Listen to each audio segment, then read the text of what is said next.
Face à l'appel de l'aventure, depuis mon plus jeune âge, en 2022, j'ai fait le choix d'écouter mon cœur et de laisser de côté la raison. Et c'est comme ça que je me suis lancé dans mon premier projet d'envergure. 60 jours à m'évader loin de ma zone de confort, guidé par le désir profond d'explorer. Oh là là, mais quel kiff! Direction, le point le plus au nord du continent, là où l'Europe tire sa révérence face à l'infini.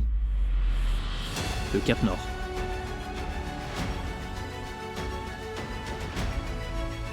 C'est tellement stylé! C'est une frontière, non pas seulement géographique, mais temporelle. Entre le soleil de minuit, au mois de juin, et l'éternel crépuscule hivernal de décembre.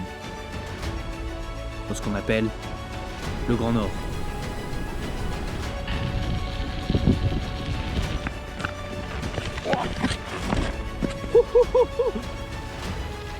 J'ai réussi! Yes! Yes! Mon objectif, venir parcourir ces terres, à la force de mes jambes, lors des 2 solstices, pour en connaître les 2 extrêmes, et en extraire le meilleur. Le 18 juin, j'avais réalisé la première partie de mon projet. Il me restait maintenant plus qu'à revenir.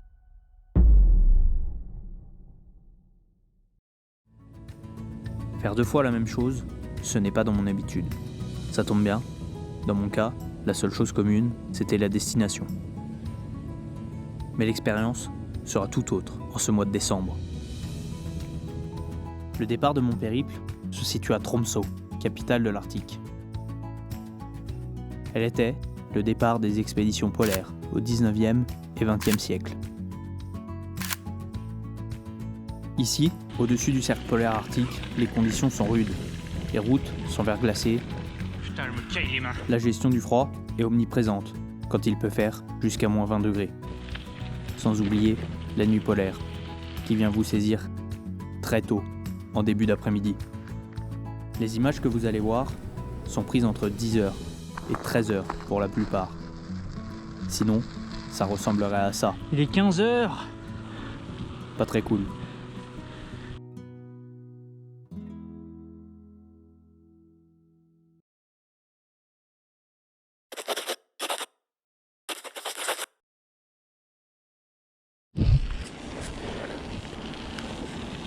Eh salut! Je viens de partir de Tromsø.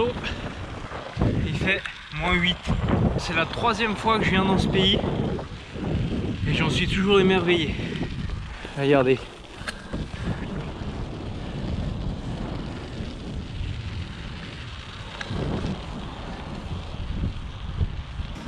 Pour cette première journée, ça va pas trop mal.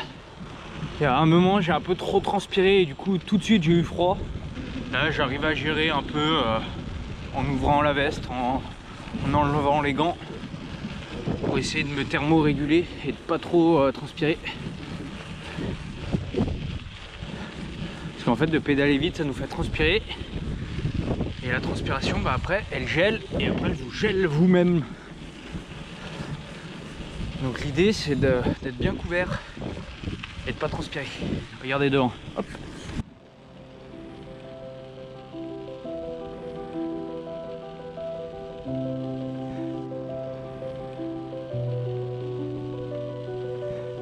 Et là, il n'y a rien. Putain, mais comme c'est bon, ça. Oh là là.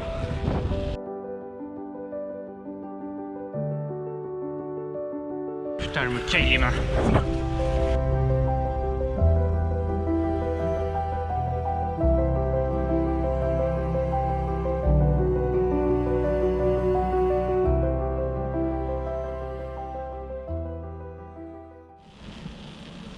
Ce bruit que vous entendez, c'est les clous présents sur mes pneus. Ici, camions, voitures et donc vélos sont tous équipés de pneus clous qui permettent de tenir sur la glace.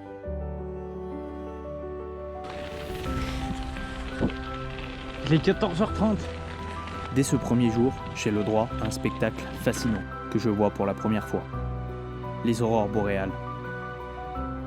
Elles m'ont accompagné quasi quotidiennement, comme récompense aux efforts fournis sur le vélo.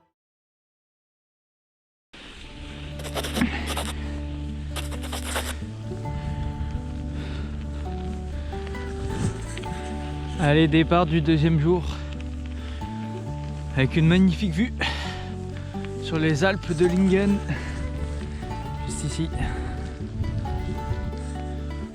Fait pas chaud, hein. Pendant ce deuxième jour, j'apprends encore à gérer ma température corporelle. C'est un combat de tous les instants qui demande énormément d'énergie. Aujourd'hui, il fait relativement bon, -3, -4 degrés. Et j'ai fait l'erreur de trop m'habiller.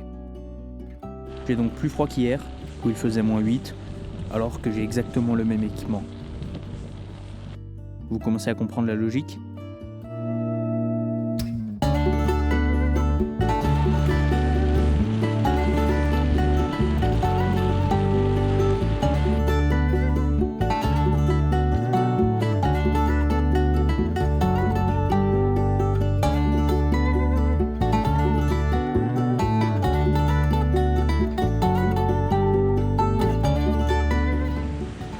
Ce que vous voyez ici, c'est les Alpes de Lingen.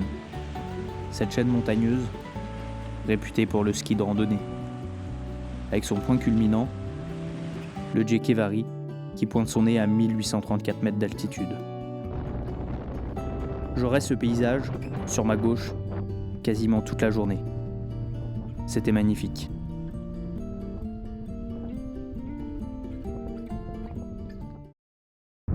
Les conditions d'aujourd'hui ne sont pas faciles, avec un fort vent de côté, comme vous pouvez l'entendre. Pédaler sur la glace, avec ces conditions, ça aussi, ça demande beaucoup d'énergie. C'est que de la glace. Pour rouler sur une patinoire, mieux vaut être détendu. Ne surtout pas donner d'à-coups et laisser faire le vélo, en quelque sorte. Sinon, c'est la chute assurée. Je sais pas si j'ai raison de faire ça. Filmer, piloter à une main sur de la glace. Bon. Si je tombe pas, ce sera bien. Et là, je me pète la gueule pile à ce moment.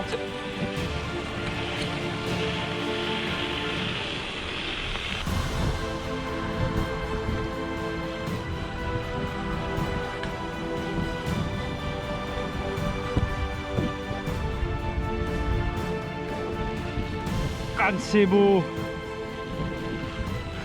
C'est de la bombe. Et comme ce fut le cas pour tous les jours de ce périple, je rallume mes lampes et finis la journée dans la nuit noire.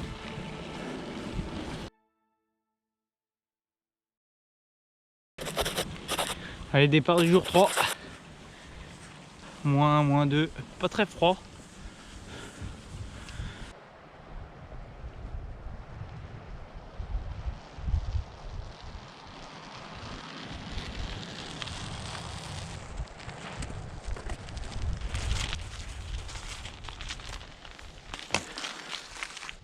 Ce troisième jour a été une rude bataille. Hier soir, j'ai joliment oublié de faire sécher mes chaussures. Du coup, elles sont humides. À cause de cette erreur, j'ai perdu mes pieds pendant bien 4 heures. Pour la première fois, j'utilise mes semelles chauffantes. J'ai les pieds tellement gelés que ça ne sert à rien. Je ne sens même pas le chaud. Bon, je suis en train de perdre mes pieds. Enfin bon, non, ça fait déjà un bon moment que je les ai perdus. Ça va que je les vois pour être sûr qu'ils sont là, mais sinon... Je n'arrive même pas à sentir si mes chaussures sont clipsées aux pédales. Mes pieds, eux, ne renvoient plus aucune information sensorielle. Oh, c'est dur. Ah, mes jambes chient trop là. Il y a max de vent. J'avance vers rien, ça me saoule un peu.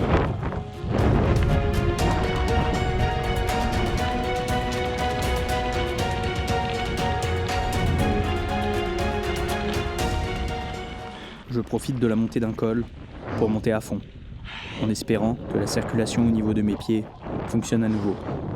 Échec. Heureusement, mon papa, qui lui espérait faire du ski de randonnée, traînait dans le coin. Les conditions sont très douces et sèches pour cette période. Impossible de skier.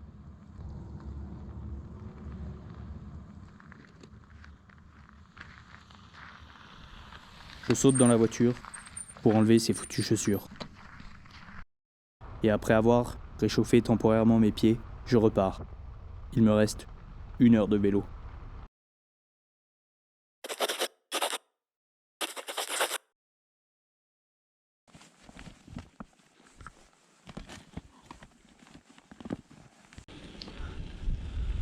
Bon, hier j'ai eu très froid aux pieds. J'espère que aujourd'hui ça ne sera pas la même chose. Et en termes de distance, je sais pas, j'aimerais bien aller à Alta, mais ça fait quand même une belle journée. Et une fois arrivé à Alta, ce qui est bien, c'est que je connais la route, parce que je rejoins l'itinéraire que j'ai fait cet été.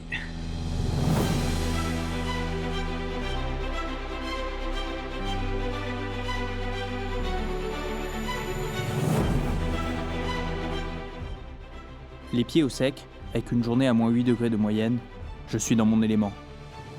Le ciel est en folie, les paysages s'intensifient.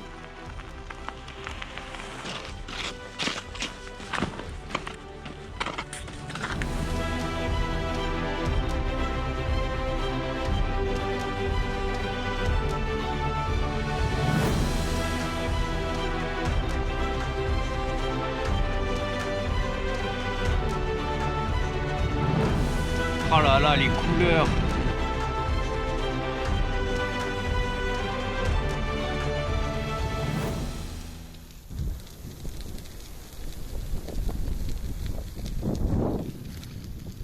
C'est incroyable, incroyable. Bon, ça caille, hein, mais bon, c'est quand même trop beau. Le panneau ne ment pas. Il y a un élan juste là. Tic. Il nous regarde, il bouge pas.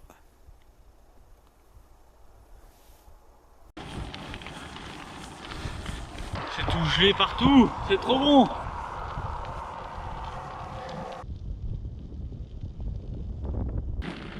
C'est tellement beau que j'avance pas vite, tellement je profite. C'est superbe. Bon, je suis à moins 10.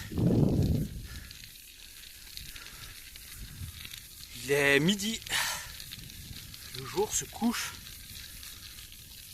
Ah mais j'avais pas vu, ça avait qu'à me geler la barbe. Nickel.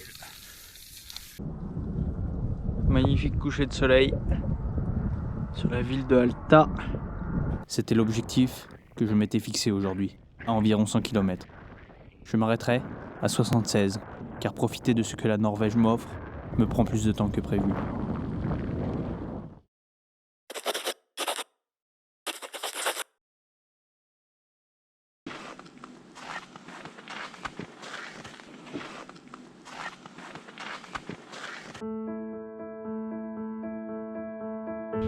Les amis, départ du jour 5, c'est fabuleux. Regardez cette vue sur le fjord et ces couleurs. Là il est 9h40. Aujourd'hui, j'ai eu le droit à un nouveau spectacle qui m'a fasciné. Plus facile à vivre qu'à expliquer. Le soleil semble indécis entre se lever ou rester couché. Ici, il fait les deux à moitié et en même temps. Ça a duré des heures, pour mon plus grand bonheur.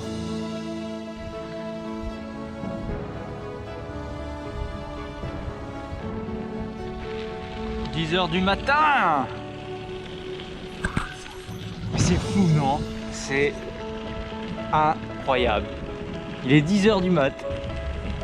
Si vous pensez qu'il y a un bonhomme plus heureux sur cette terre, à ce moment-là, bah, je pense que vous pouvez chercher un moment. Ou alors faut venir me chercher. Oh là là, mais quel kiff!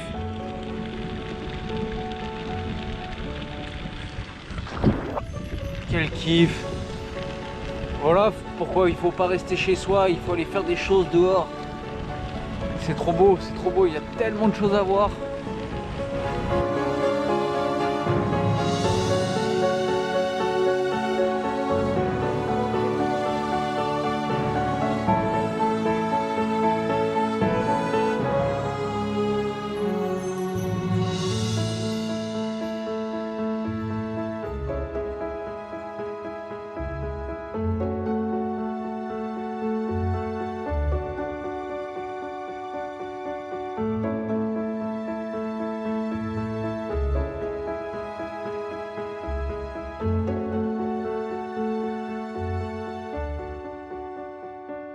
Lorsque j'arrive à Alta, direction le musée. J'y apprends l'histoire de la ville et des populations locales, les Samis. Ces autochtones du Grand Nord, le dernier peuple indigène d'Europe, estimé à 100 000 personnes. Répartis majoritairement en Norvège, mais aussi en Suède, Finlande et Russie. Leur fête nationale est le 6 février. Peu importe le pays, cette culture compte 9 dialectes, qui se fichent des frontières, puisqu'elles ne correspondent pas aux frontières géopolitiques. Ce peuple vivait de la chasse, la pêche, la cueillette, ainsi que l'élevage de rennes. Ils sont à présent très peu nombreux à vivre encore de l'élevage de rennes, à peine 10%. Je découvre aussi l'art rupestre, datant de moins 4000, découvert ici en 1973. Je me demande ce qu'ils faisaient ici, à cette époque. Avaient-ils, eux aussi, le droit au même spectacle que moi ?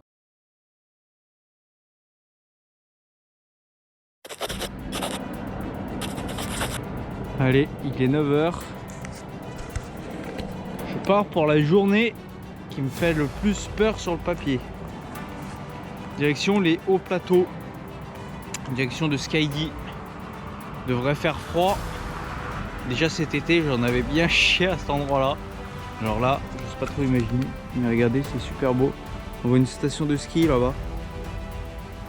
Allez, souhaitez-moi bonne chance. Là, je suis sur 7 km. Non, 5. À 7%. Ça va être long. Ça donne accès au haut plateau. Et là-haut, il n'y a rien. Il n'y a pas d'arrêt pour s'arrêter pour boire un café. Il y a pendant là 90 km devant moi. Il n'y a rien. Ça va pas être facile. Mais bon, on est là pour ça. Sinon on fait pas ça. Cette journée était remplie d'appréhension, après mon expérience du mois de juin, déjà rude. Intensifiée par les récits d'autres, passés ici en hiver. Une fois engagé dans ce tunnel à ciel ouvert, sur l'Arctique, la sortie est 90 km plus loin, pour enfin trouver un endroit où s'arrêter. Bon, on est venu là pour cette journée, hein. Surtout pour celle-ci. Ça va être la plus dure. Mais peut-être la plus belle. Ça fait des mois que je me prépare à cette journée, précisément. Les conditions sont exigeantes, mais je suis prêt. Je sais pas si vous arrivez à voir, mais là, dans l'axe de ma sacoche où il y a mes roues, il y a plein de petites rainures qui vont dans le même sens que la route. Et ça, des fois, ça me prend les pneus.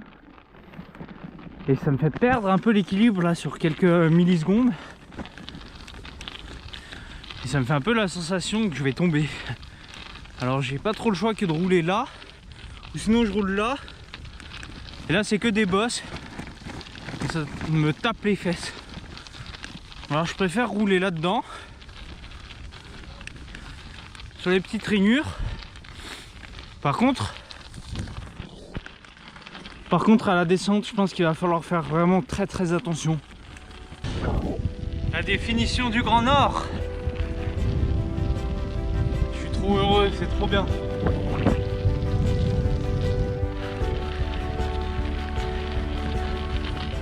Là il fait froid, il y a un peu du vent en plus. C'est... Regarde. Derrière. C'est à couper le souffle. Là je me suis arrêté au même endroit que où je m'étais arrêté cet été là, regardez la rivière.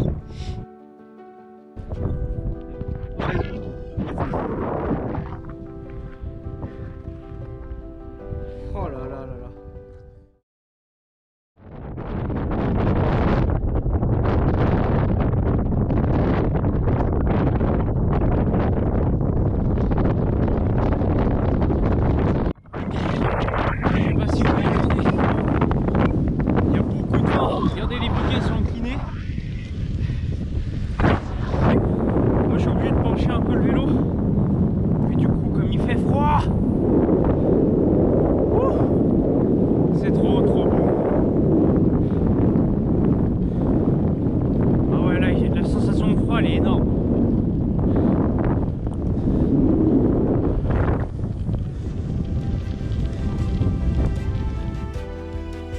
L'appréhension laisse place à la plénitude. Il n'y a à présent plus le moindre doute. Cette journée est extraordinaire. Elle sera à ce jour la plus belle de mon existence.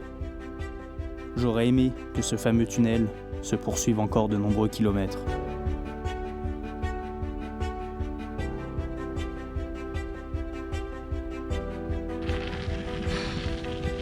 C'est tellement stylé.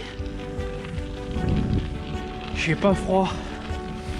Et c'est tellement beau. C'est l'Arctique.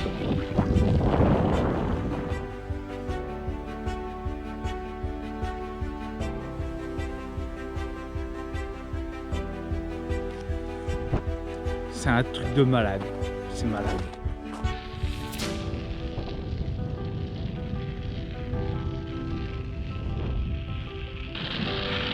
Bon là je me vois pas mais j'attaque à sentir que toute ma barbe elle est gelée quand je parle.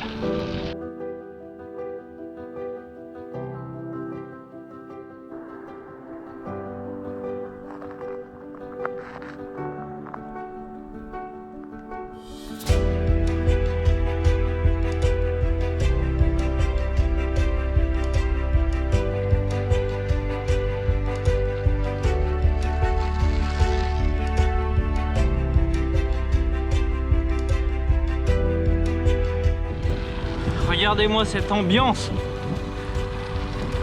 Tout est gelé, les arbres. On est en Arctique, ça se voit. Et regardez ma tronche. Arctique et vélo, magnifique duo. Insensé, ici, je trouve ma liberté.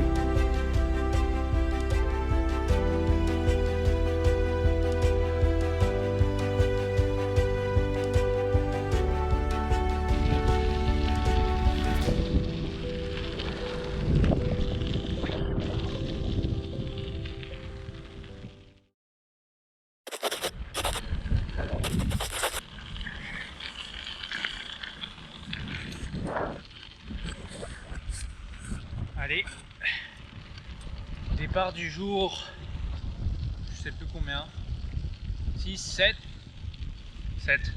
6, oh je sais plus. Allez, en direction de Honningsvåg. Aujourd'hui on longe les fjords, -5, -6, j'ai là. Les lumières derrière moi sont encore folles. Vous l'avez peut-être remarqué, depuis le début de mon périple, je suis quasiment seul sur les routes. Je croise très peu de voitures, principalement des camions de livraison, qui me font serrer les fesses à chaque dépassement. Puisque, ne l'oublions pas, la glace, c'est pas très stable. Et dire que c'est déjà l'avant-dernier jour, oh là là, ça passe trop vite. Ça passe trop vite. J'aurais dû partir beaucoup plus loin en fait. Ces sortes de grandes palissades que vous voyez devant vous là, des espèces de cages qui servent pour faire sécher le poisson. Voilà. Il y en a un peu de partout là. Regardez, bah là il y a des poissons dessus.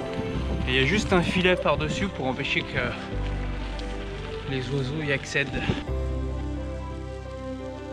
Avec la journée d'hier, je suis sur des routes que je connais, puisque j'ai rejoint mon itinéraire estival. De nombreux souvenirs reviennent, comme si c'était hier. Sous forme de flash, je me revois pédaler ici, au mois de juin.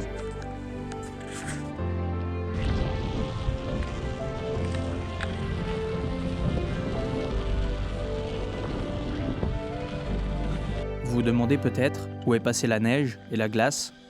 Ces conditions sont maintenant derrière moi. Ma journée d'hier m'a fait regagner les côtes, en bord de mer. Ici, le climat est beaucoup plus doux, grâce au Gulf Stream, ce courant océanique chaud qui prend sa source dans le golfe du Mexique et qui transporte l'eau tempérée jusqu'ici, au sommet de la Norvège. À Honningsvåg, là où je me dirige, la température la plus froide jamais enregistrée, en décembre, est seulement de -12 degrés. c'est clairement très chaud par rapport aux températures d'Alaska, du Groenland ou de la Sibérie, qui sont aux mêmes latitudes. Vous l'aurez compris, le long de la côte, il fait bien meilleur que dans les terres, là où il peut faire extrêmement froid par contre. Il est 11h30. Il faut mettre la lumière. La nuit commence à tomber.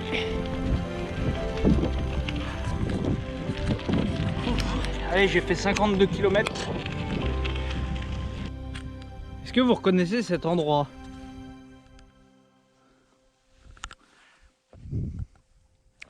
J'ai pris une vidéo ici. Et je crois, j'ai essayé de me mettre au plus proche que je pense. Je verrai quand je rentrerai à la maison et je comparerai les images.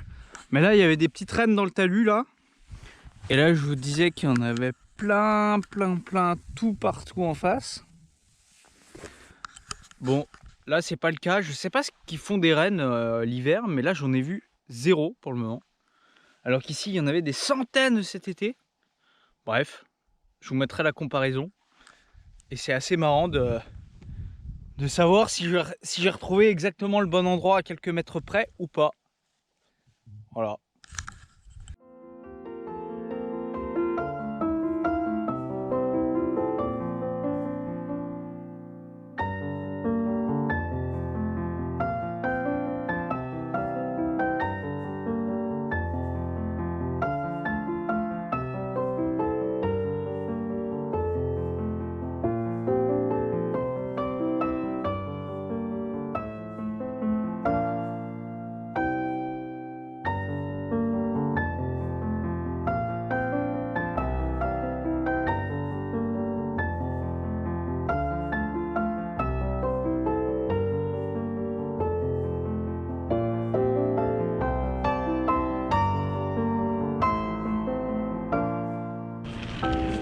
Il est 13h30.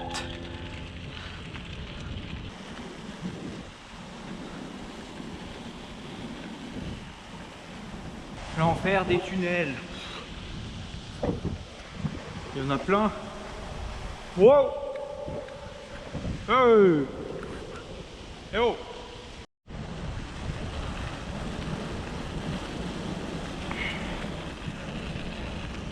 Honningsvåg.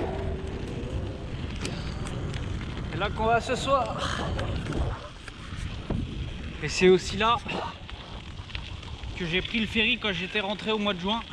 Le premier truc que j'ai envie de faire en arrivant au Honningsvåg, c'est aller au centre-ville, prendre une photo et l'envoyer à mes copains de voyage du mois de juin.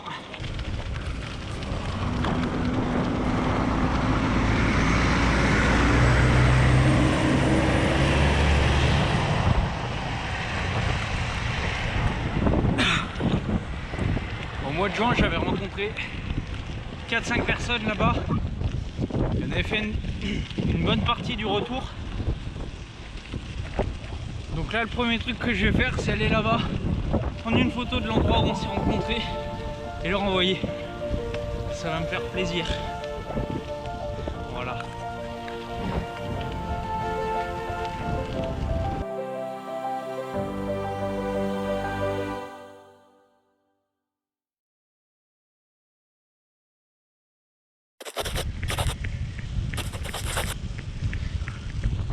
C'est marrant. C'est juste là en face, la montée. J'ai l'impression qu'il y a moins de neige qu'au mois de juin. Je suis dans du 9%.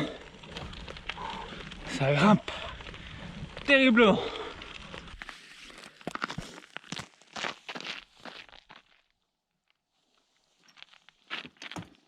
À l'inverse de ma montée du mois de juin, il n'y a personne.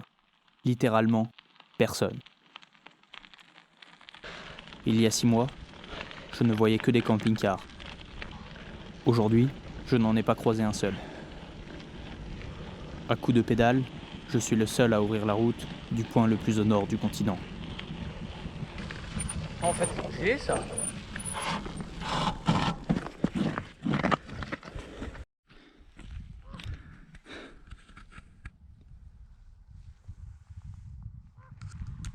Mais regardez-moi comme c'est ouf! C'est ouf! Par contre, c'est tout gelé.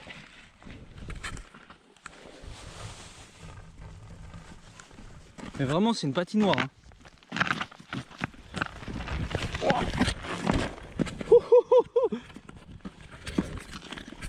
Bon, vous avez vu à quel point la route elle est gelée.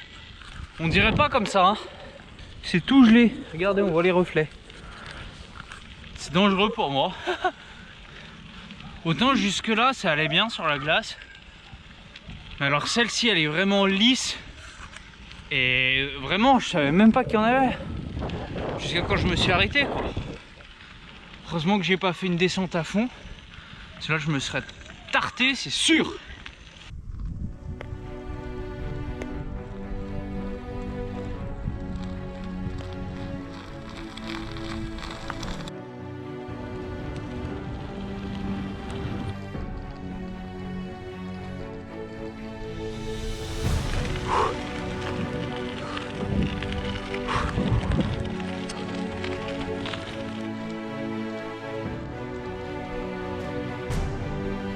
La route elle est tellement gelée que si je mets des coups d'accélération ça patine, même avec les pneus clous. Écoutez. Ça patine.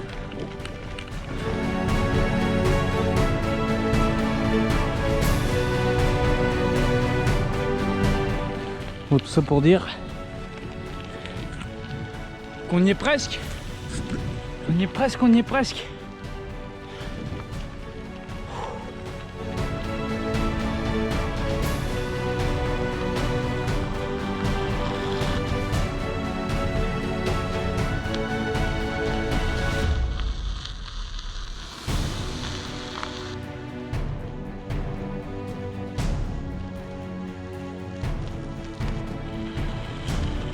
C'est la dernière ligne droite les gars. C'est encore tout gelé partout par terre. Dernière ligne droite de ce projet. C'est ouf. J'ai réussi.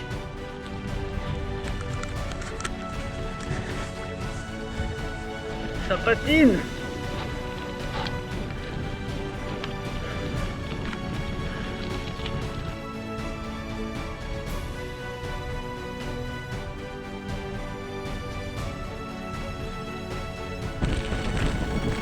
Et attention, il est là mon ami. Il est...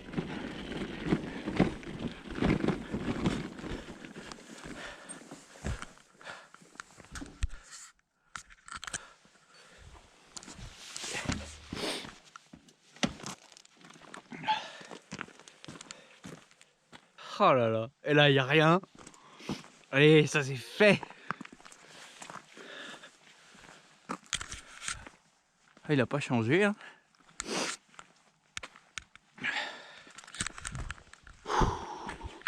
Yes, yes. Ouh.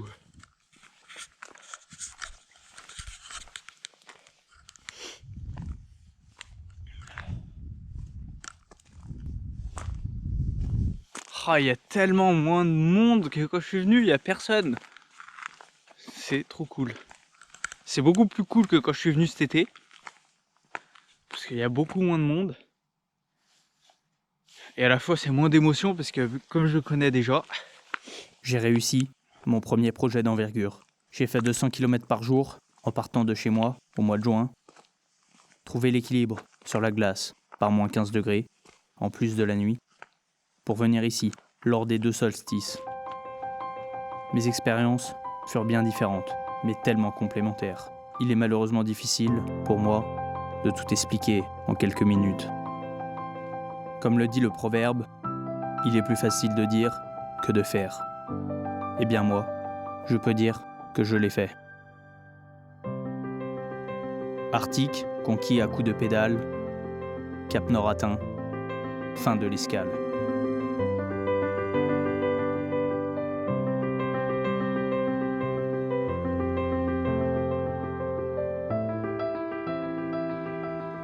J'ai trouvé mon essence, celle qui me fait avancer partout, tout le temps. C'est l'aventure. Trouver du confort dans l'inconfort. Embrasser l'incertitude. S'épanouir dans la difficulté. Et le plus important, trouver du sens à tout ça.